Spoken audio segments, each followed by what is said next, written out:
Very cool. This is so exciting, just to be here, just to be loved. Montana, thank you for your well wishes for the community. And I just want to say a special thank you for noticing, for paying attention, and for practicing love. And I was laughing earlier when Melanie was talking about the kind of community that we are. And Judy, I didn't know if that was one of your quotes. We should put that on the bulletin, right? We love us? Is that what? I love us. Because to me, being able to go with the flow, being able to simply be present with what is happening, that is practicing love.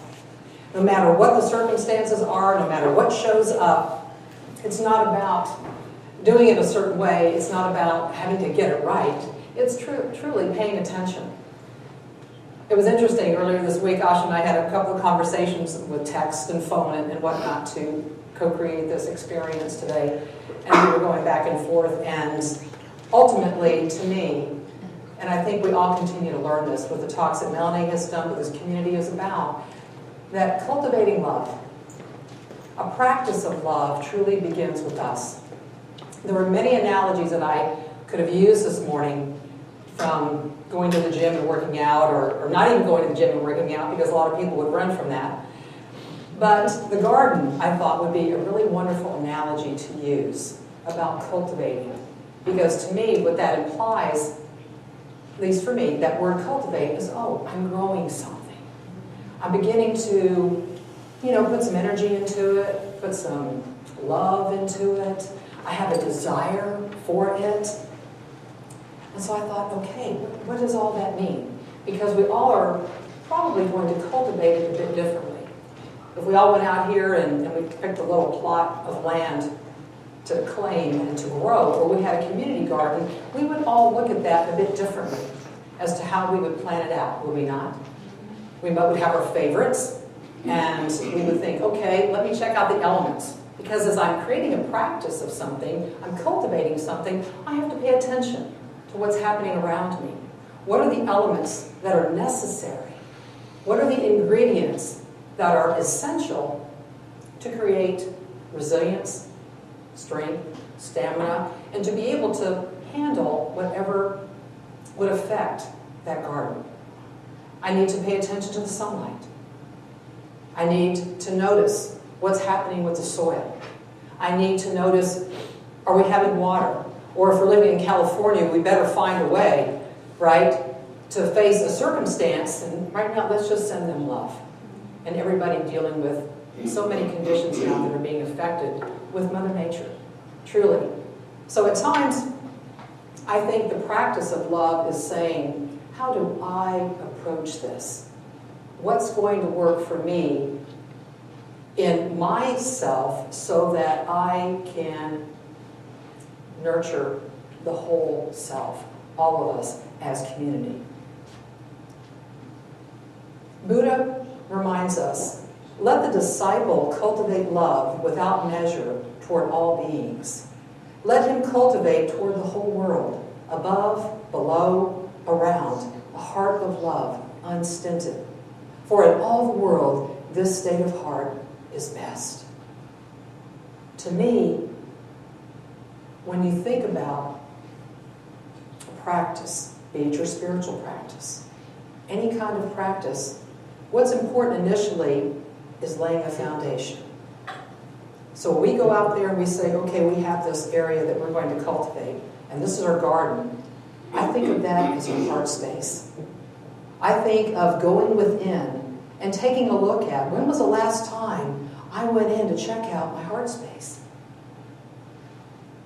What has taken place in there? What's been going on? Have I been present with it? So if I go out and I look at this piece of land, this area, and I say, wow, what's been happening here? Perhaps there's debris, there's rocks, there's old roots, stuff that I need to commit to. That I need to say, what's my plan? What are the tools, what are the things that I need to, clear out this clutter? Go in and dig up the debris? Till the soil of my soul? What needs to happen? Am I prepared to do that? So to me, when I think of creating a practice, there's a preparation phase that happens. And that's much like the garden. I wanted to share about my dad. He had a green thumb, and actually he grew up on a farm.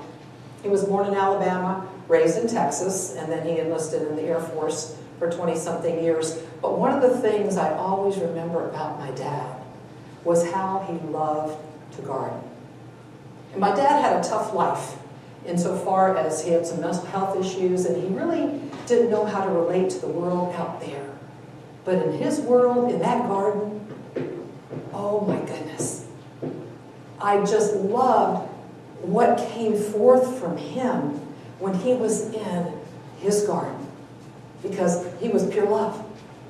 And when he had a tomato to offer you, or a cucumber, or green beans, or whatever was produced out of that bounty, he couldn't give you enough.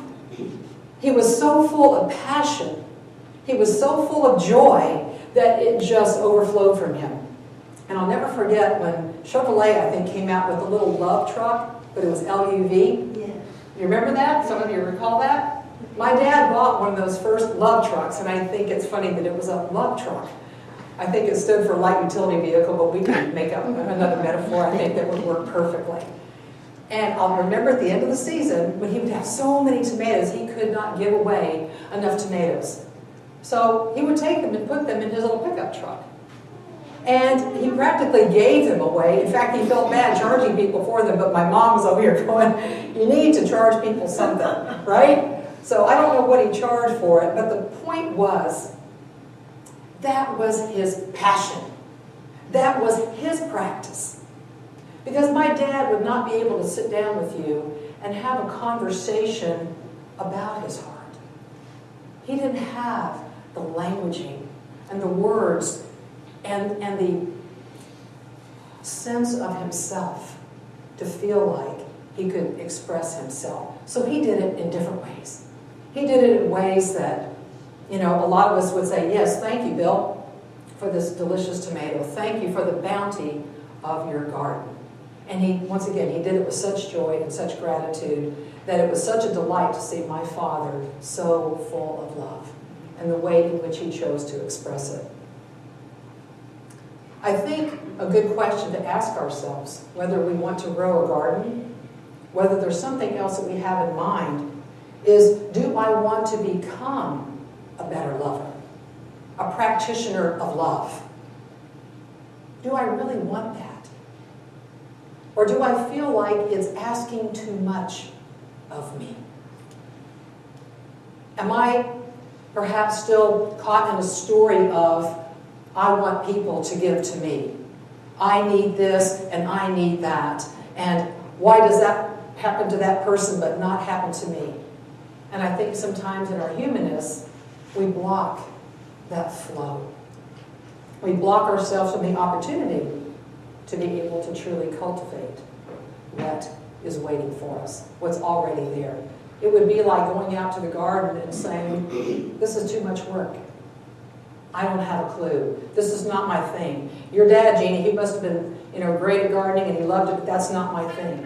My point is to listen to whatever it is that's happening around you, right? Whatever that may be, an outer voice and inner voice that's calling you to what? Pay attention. It's calling you to learn. It's calling you to take a breath and decide.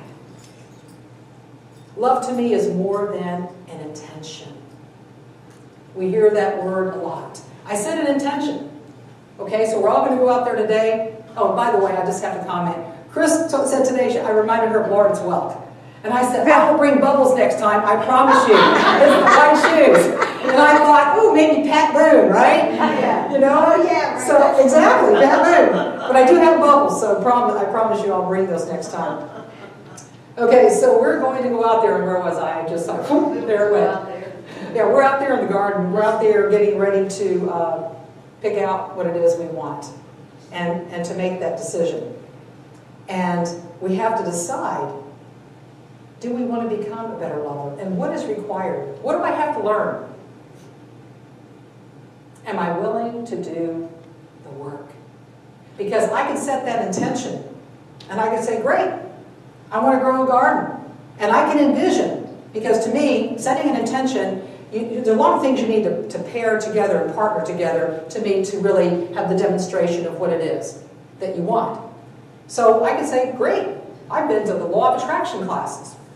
And I've listened to all that stuff out there, and I've got my intention. And I just love it, and I think it's strong and powerful. Great. How's that working for you? Do you think if you set that intention for the garden, and you just put it out there and you release it to the universe, and I'm not mocking the things that we're taught, trust me, because I'm right there in there with you with my sleeves rolled up and my gloves on and my boots, and I'm doing the work with you.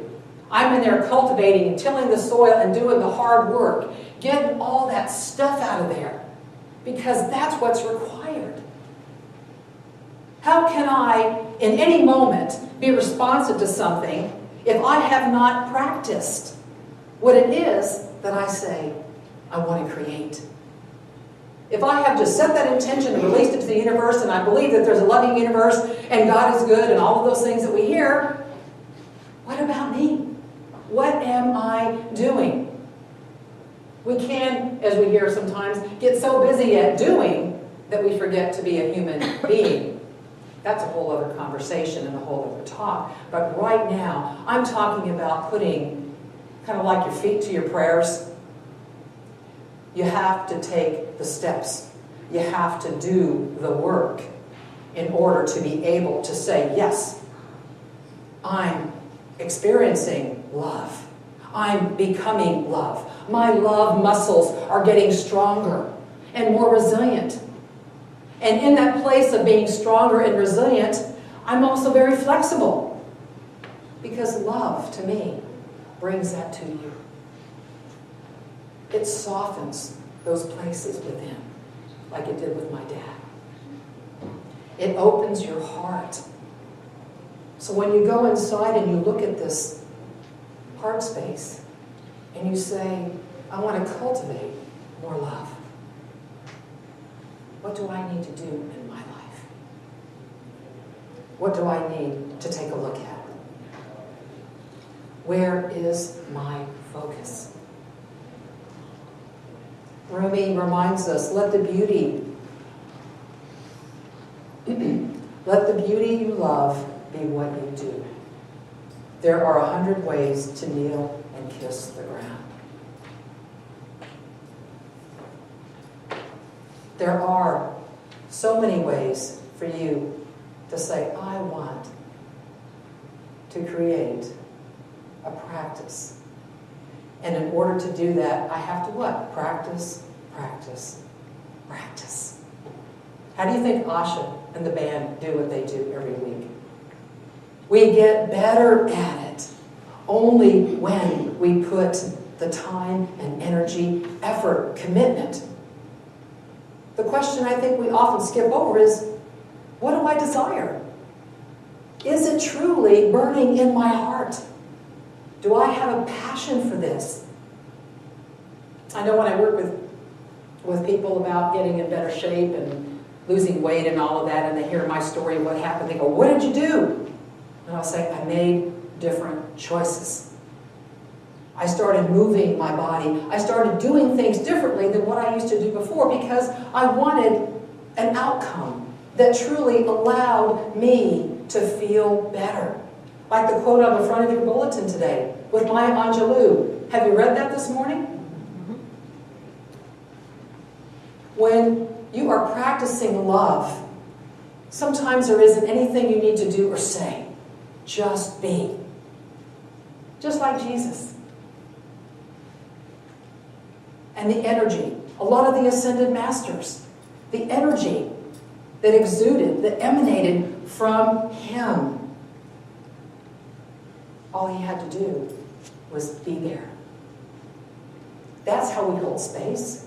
That's how you can say, yes, in the garden of my heart, there is a space full of grace, full of generosity, full of kindness and compassion. These are the things that I'm growing, the things that I'm cultivating. But it's my responsibility to go in and what? Tend my garden. Remember, it's moving from intention to what I would call fruition. It's going through this process and knowing that as I do these things, as I plant the seeds in this soil, what is the substance contained? What's contained in that substance? Am I fertilizing my garden with faith? Am I fertilizing with fear? We know what that does. And it's okay, because fear is part of the human experience. There are many things that we engage in as part of the journey. But to me, it's what I'm conscious of in that moment. And I become more conscious as I what? Practice. I become more alert. I become more aware. Like meditation. Like many other practices, like prayer. To be able to go from beseeching prayer to affirmative prayer. If that's what calls to you. If that's what resonates with you. To be able to meditate. Sometimes people go, oh, I don't know how to meditate. I can't get it right. And I say, you know what? Get out of your head and go into your heart. Go into the core and essence of you. Just breathe. That's a starting point. Just breathe. That's love. To me, your breath is love, is God breathing you. So what are you cultivating in your heart space right now? If you went in there and took a look, perhaps you might find some, I don't know, resentment still hanging around? Some residue of what has been before? Perhaps some unforgiveness. And not only for others, but for yourself.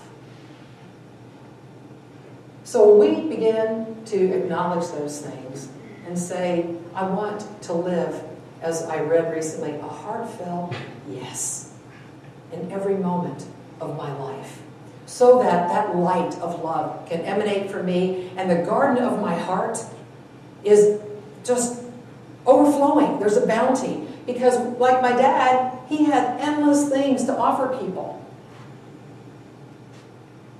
And there was such joy in it to where I could say, okay, Judy, okay, Gabe, here, I have something to offer you today from my heart. Rather than saying, oh, I don't know. I think if I give some of my love away, I'm not going to what? Get any back. To be able to live from that place of freedom. To me, love is freedom. It's being able to, I was thinking of Josh, actually, that Renee brought in here earlier. The Pyrenees. You notice how animals, they're just free? Do you think they're thinking, well, if I give her some of my unconditional love today, I don't know if I'm going to get any back.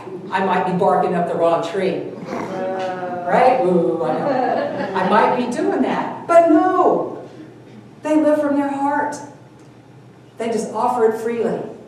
And have you noticed how easy it is to offer it in return, perhaps to animals, sometimes more so than people?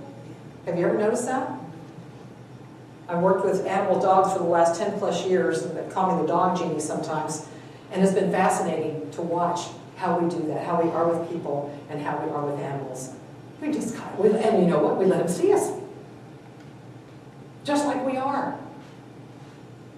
It's just so much fun. Practicing love, I know when I first came up with the title, I thought, well, they're going to think, are you practicing? Well, I don't want to practice. I want to get out there and do it. It's like becoming, I said earlier, a love practitioner. To where at every moment, every word you speak, every breath you breathe, love is your expression.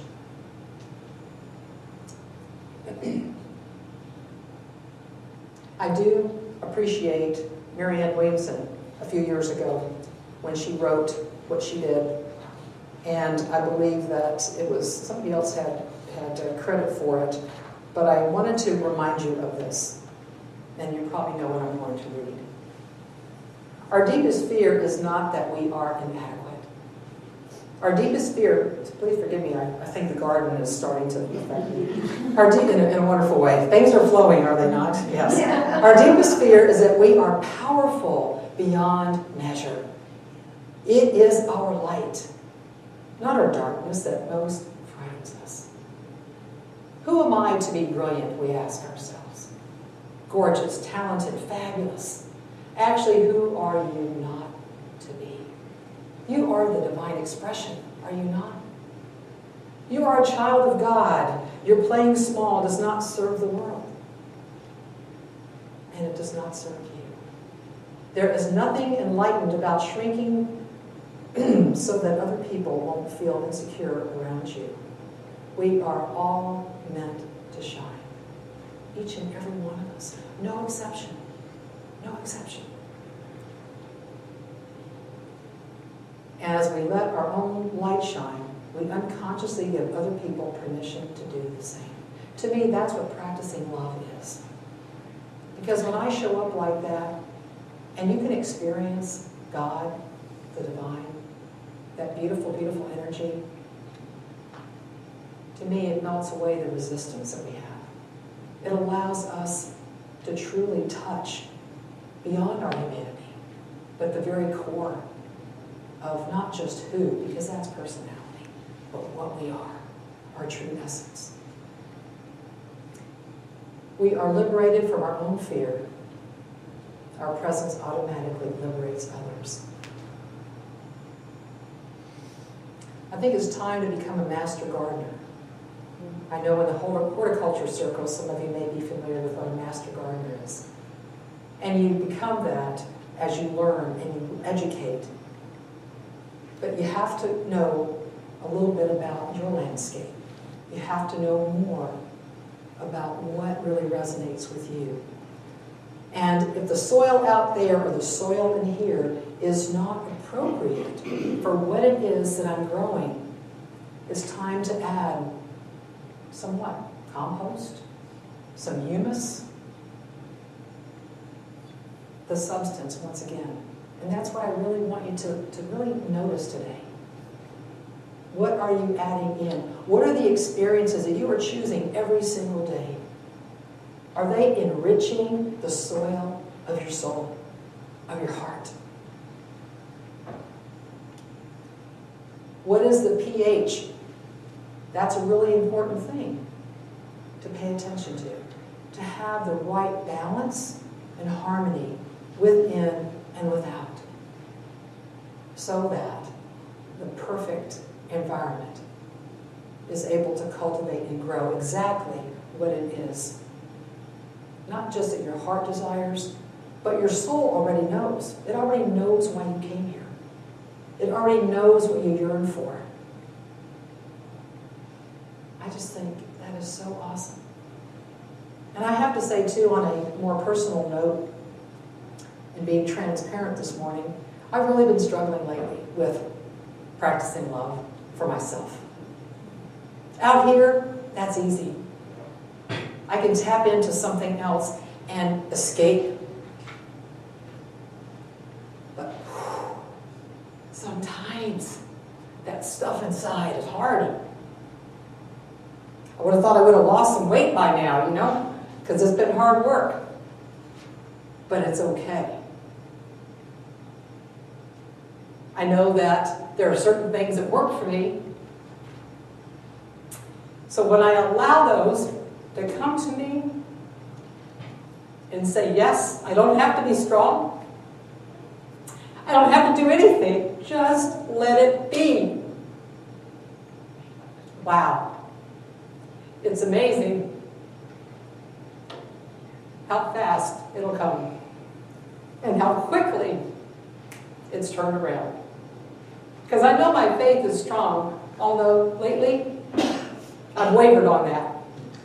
And I go, oh my gosh, Jeanie, here you are, you're speaking on Sunday. Here you are, people see you as you know, this person who's always strong. And that's why I posted even this week what I did about Robin Williams. When people saw him on the outside and what was happening on the inside, to take time to really practice love. How much does it take to reach out to somebody? How much does it take to notice? And I promise you, if you are not caring for you, and you're not practicing love for you, it ain't going to happen. And not because I believe you don't want it to, you're just not going to have it to offer. That's part of the journey, folks. That's what makes us stronger. That's going through, as Sydney's spoken many times about that tunnel, about the light. It's knowing that there is a light. It's knowing that today may have been a darker day or a tough day, but the sun's going to shine. I know when I learned about Don DeCenza, my mind went back to the times when I first met him in Carroll at Unity North. And I loved when he would play, and then he kind of did his own thing with his own group when he left Unity North and retired. But Don always made me just tap into that creative essence and energy. He practiced love and is practicing love now. There are many different ways in which we do it. So we can give ourselves permission to know that I can plant that garden and I can do everything that I have taught myself, that I've learned, that I've educated myself about, that's essential to grow this garden. But you know what? I may come out there tomorrow morning. Maybe the rabbits have eaten it, and I don't have anything. Maybe there's been a tornado, like all the folks that are dealing with the weather disasters again, and it has just swept it away. So to me, it calls me back to say, okay, what do I believe in? How do I practice love right now? Can I just be in this moment? And that's why living in the moment has truly helped me so much right now. To not live it any faster. Not even one day at a time, but one moment at a time. That's how I practice love. Because it's flowing through me moment by moment by moment. Desire, commitment, faith, enthusiasm. I love that word always. In Theos, in God. To be passionate about that garden. To take pride in it. And know that when you experience what is coming out of the soil and substance of your garden, of your heart, the more love there is, the more love there is. And we know that like attracts like. And we are truly in that flow. I've learned more so lately too to truly put my practice of gratitude into motion. And by a journal. I talk about it all the time with clients, but to me, to create a journal, to truly write down every moment, every time, what is happening that truly supports me and sustains me. I wanted to end, actually, and you're familiar with this too, the Anyway poem by Mother Teresa.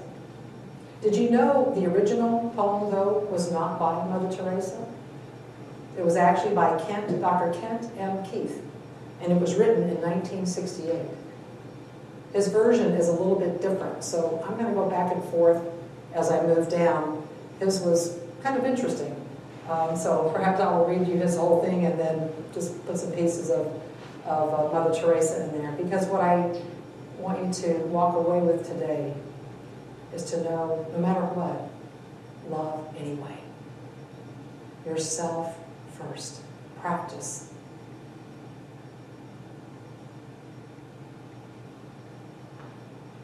You know, we think sometimes I have to practice because I have to get it perfect, right? Sometimes that'll deter us. It's not practicing until you get it perfect. It's knowing that it's already perfect as you practice it. You can never get it wrong. And that's what I reminded myself of this past week. Love is always perfect. People are illogical, unreasonable, and self-centered. Love them anyway. If you do good, people will accuse you of selfish, ulterior motives. Do good anyway. If you are successful, you will win false friends and true enemies. Succeed anyway. Her version was, if you are kind, people may accuse you of selfish, ulterior motives. Be kind anyway. The good you do today will be forgotten tomorrow. Do good anyway. Honesty and frankness make you vulnerable. People may cheat you. Be honest and frank anyway. The biggest men and women with the biggest ideas can be shot down by the smallest men and women with the smallest minds. Think big anyway. What you spend years building may be destroyed overnight. Build anyway. People really need help but may attack you. If you do help them, help people anyway. Give the world the best you have, and it may never be enough. Give the world the best you have anyway. And remember the first one. Love them anyway. And most of all, bring it back to you. If you're not familiar with what they call, it's called the Paradoxical Commandments, is what Kent Keith wrote, and then it's called the Anyway poem by Mother Teresa. I really invite you to go back and read that and to apply it to yourself. That no matter what is going on in your life, no matter what you've done, to go back in and take a look at the garden of your heart. And maybe it's time to get in there, excavate, cultivate, till up that soil, and begin to sow seeds of love. Maybe we could all come here one time in our garden work clothes and roll up our sleeves and put on our work boots. We're already doing that here, in case you haven't noticed. Because you're right in the middle of cultivating the most amazing garden. And it takes every single one of you and the community to be able to have the love to share and to know that One World truly is practicing love in everyone.